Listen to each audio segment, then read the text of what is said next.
এবার এখানে আমি অ্যাড করব হচ্ছে একটু নুন।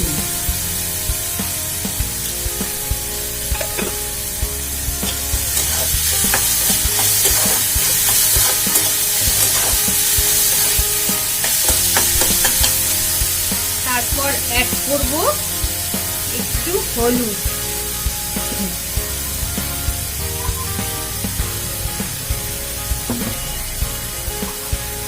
একটু জিরে গুঁড়ো,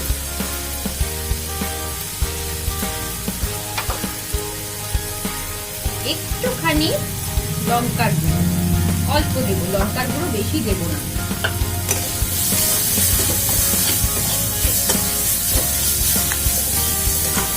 দেখো এবার এটা কিন্তু বেশ সুন্দর ভাজা ভাজা হচ্ছে।